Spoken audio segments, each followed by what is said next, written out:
Voila, Jack. here's Jack. Look at him. Amazing. Jack is like 2 years of my life, and a very meaningful 2 years of my life. Well, meaningful to a lot of people, so your time was worthwhile. I can't tell you how great that is to hear from something that I thought would be long forgotten and disappeared by now.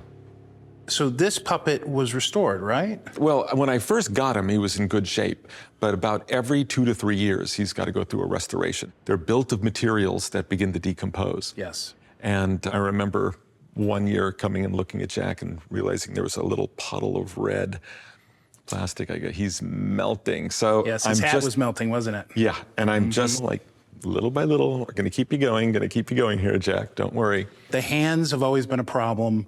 They tend to turn to a liquid material, and then the Santa Jacks, the hat's made out of the same material as the hands, so that's the same problem. And you've done a great job of keeping the body clean, because that stuff tends to drip on the costume, and then it's really tough to get off. Okay. Really impressed. That's good to know.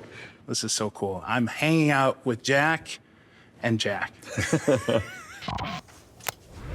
Elfman tends to throw himself into his work. I could make a Christmas tree, and there's no reason I can find I couldn't handle Christmas time. I'll bet I could improve it too, and that's exactly what I'll do.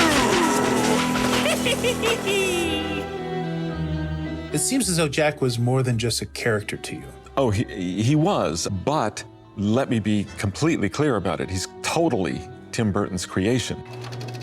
Tim brought me the story, and we didn't have a script. Henry Selick was already setting up his studio and ready to start shooting, and Tim said, let's start doing songs. He would bring his drawings, lay them out the table, and he would tell me, we're going into this world of Halloween land, and everybody's singing the song of Jack, and I'd start to actually hear it while he's talking. But in the process of writing the songs, I happened to be at a place in my life where I was very famous with Oingo Boingo, and I wanted out. I needed to move on to something else. Jack was the king of Halloween land, and when you're a writer, lead performer in a band, you know, that's your kingdom. And everybody kind of loves you for that, but you want to leave. Yet year after year, it's the same routine, and I grow so weary of the sound of screams. And I, Jack, the Pumpkin King, have grown so tired of the same old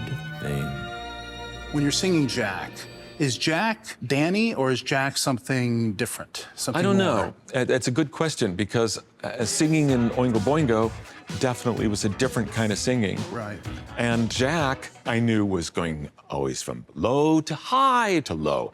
So there are few who deny it. What I do, I am the best, for my talents are renowned far and wide. When it comes to surprises in the moonlit night, I excel without ever even trying. Like Jack's voice is gonna go down to the bottom and then up to the top of the thing. And of course, he's gonna get a little bit excited. And when he gets excited, he sings like this. What's this? What's this? There's color everywhere. What's this? There's white things in the air.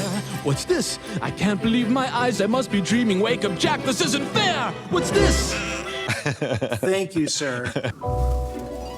Halloween for me as a kid was my favorite holiday. You know, back when I was a kid, parents didn't take us trick-or-treating. We just joined in with gangs of other kids. We ran the neighborhoods. It was our night. That's awesome. If you were a little kid, you were another personality that night. You weren't an insecure little weak child. You were a monster or a witch or a hero, whatever you wanted to be. And that was beautiful.